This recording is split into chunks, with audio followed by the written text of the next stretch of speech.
Public Broadcasting. Outlook link. Huntington native John Billheimer has spent most of his career as an industrial engineer in California, but he's always maintained a love for writing. His interest in writing has developed into a second career through a series of mystery novels based in West Virginia, which earned him an invitation to this weekend's Ohio River Festival of Books in Huntington.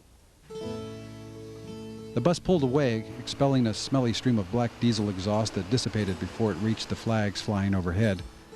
Owen read the inscription on the state flag, Montani Semper Libre. He remembered the translation from his childhood, "Mountaineers are always free." Not if they work for the Department of Transportation, he thought, as he started across the courthouse lawn. DOT auditor and investigator Owen Allison is the protagonist of several mysteries set in West Virginia and penned by Huntington native John Billheimer. Graduating from Stanford University with an industrial engineering degree, Billheimer soon left California and headed toward home. My first job out of college was for Stanford Research Institute in Palo Alto, California. First thing they did when I got there was send me back to West Virginia to look at how to get coal from the mine to the market more cheaply. And I was really impressed with the miners themselves. The values and independence of those miners are deeply rooted in the Owen Allison novels. In the first book, The Contrary Blues, the West Virginians are by far the most clever people in the book and the most honest in a way. The people you really hate are the bureaucrats who start sitting on them. In fact, I hope, as you read the book, you come to sympathize with the West Virginians. Big coal has just pulled out, but the city fathers have figured out how to get a subsidy. They get a subsidy by telling the federal government that they're running 20 buses. They're actually only running 2, and $500,000 is being pocketed by somebody. When Brace, the city fathers, say, well, we're not pocketing any of this, all we're trying to do is keep the town afloat, so we're paying the librarian and the police and the town clinic.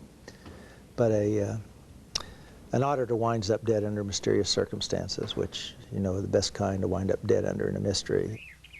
Hollis mimicked the auditor's high-pitched squeal of discovery. I've seen that driver before, not more than a half hour ago. That's when he asked me to count the day's passenger receipts and inspect all the buses. Yeah, and that's when you invited him to stop by Pokey Joe's for some corn liquor. You told him Mary Beth would likely be there. Man just can't hold his liquor. It wasn't the liquor that killed him, Purvis. John Billheimer has enjoyed growing success and popularity since The Contrary Blues hit bookstores in 1998. More than that, the vice president of a small consulting firm on the San Francisco Peninsula finds writing liberating. One of the speakers at the hearings said the commissioner's office had always been corrupt. Not under your dad, before him and after him, but not while he was in. Wasn't easy to keep straight neither, especially when the interstate money started flowing and every son of a bitch in the state wanted to funnel some into his own pocket. Highway robbery deals with some historical circumstances. Before the feds started pouring interstate money in, everybody was taking little shavings off a small chunk of tax money. He handed on the cracker with a sliver of cheese. Hell, some governors even left office without a nest egg. It's hard to believe now, but there was a time when West Virginia had 3 living ex-governors in dire straits. It wasn't for want of trying. There just wasn't enough money to go around. One was in jail, one was in the state funny farm, and one was driving a cab in Chicago. With creative license in hand, Billheimer has combined a history of politics and crime with a host of interesting and quirky characters, both imagined and real. The publishers were a little leery of actually naming names and saying who the highway commissioner was or who the governor was, so we even had to change the names to protect the guilty. I use a town called Barkley in my second book, Highway Robbery, which had started out to be Beckley, but I found that when I really wanted to write about a specific setting, I was handcuffed in a lot of ways. If the mayor of the fictional town is a nincompoop, you wind up calling the current mayor of Beckley a nincompoop. Well, you don't know whether he is or not, or even if he is a nincompoop, by the time the book comes out, the new mayor may not be. Throughout the day, she'd heard thunder of a different kind as they dynamited Dismal Mountain. It made the hairs bristle on her arms just to think about it. Imagine leveling a mountain just to get a place to put a shopping mall.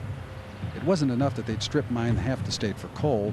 Now they were lopping the tops off mountains just to get a level place to put Space Mart and Sears, and the same stores you could find in Charleston or Barkley or Contrary or half a dozen other locations.